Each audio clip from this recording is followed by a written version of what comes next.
Hey everyone. So this is a quick review of the Bontrager SSR cycling shoe. I just want to get one thing out of the way real quick. This isn't sponsored by Trek or a Bontrager or affiliated with them in any way. So I just want to be perfectly clear and upfront about that. These are just my experience with these shoes. So I've had these shoes for over a year. I've put over 5,000 miles on them. The bike odometer has 5196 miles on it. And originally these came with toe cages, so I had these I had the toe cages for about a week and they sucked. So I had them ditched and put in some SPD pedals. And obviously, if you want to clip in, you need some shoes that are SPD compatible. I have the cleats off them now because these are being retired. I mean, they're perfect. Honestly, they're if I switched out the soles on them, I could probably get another 1,000, 2,000 miles out of these. The soles have gotten pretty worn on the inside. The actual tread of the shoe is still in really great condition. I mean, I only use these when cycling, but the one great thing is that these are just like a normal kind of shoe. You can just walk in them normally.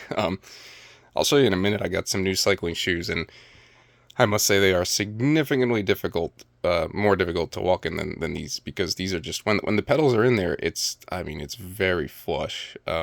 So you really only just a little bit on the concrete with the pedals with the SPD cleats, not pedals, cleats. Um, but I mean, I'm so impressed with this shoe. I just wanted to make a quick review. I mean, it's kind of a little silly in a way to review a shoe, maybe, but for people who are maybe looking for like cheaper alternatives to cycling shoes, and one that you can actually just kind of that also functions as a shoe, not just a cycling shoe. You could get off the bike and walk around, like I said, so easily on these. You could use them; they're extremely comfortable. I did have to replace the laces, maybe about 1,000 miles ago. The ends had gotten pretty frayed, but I just got a set of laces and relaced them. So the actual inside of the shoe, as you can see there, is starting to get a little deformed just from, taking them on and off so many times.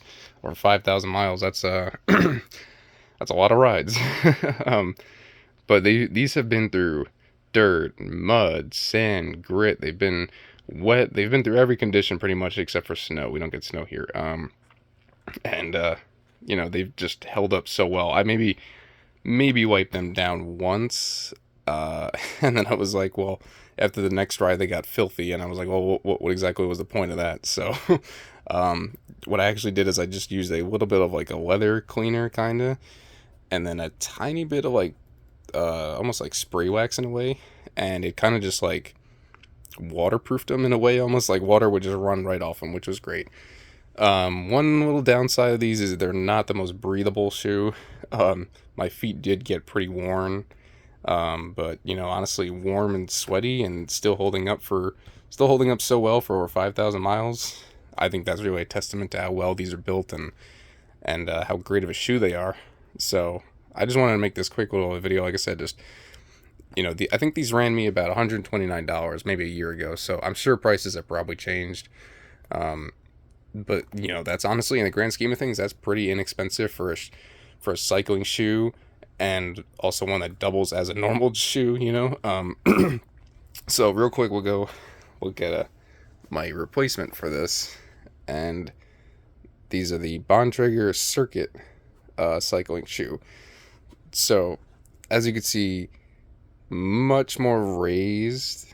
I just got these like 2-3 days ago maybe, and I have to say, switching from these to these, it's significantly more difficult to walk in these than it is in these. You're kind of like either sidestepping or you're kind of like walking on your heel like that a bit, and I imagine it'd be even worse with 3 volts. I just have SPDs on here still.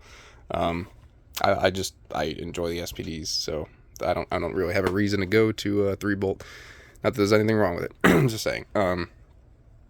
So great shoe, great value for money, very durable.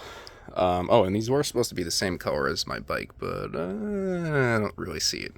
Um, anyway, just wanted to make this quick video in case anybody's in the market for a cycling shoe that's relatively inexpensive and it's going to hold up, you know.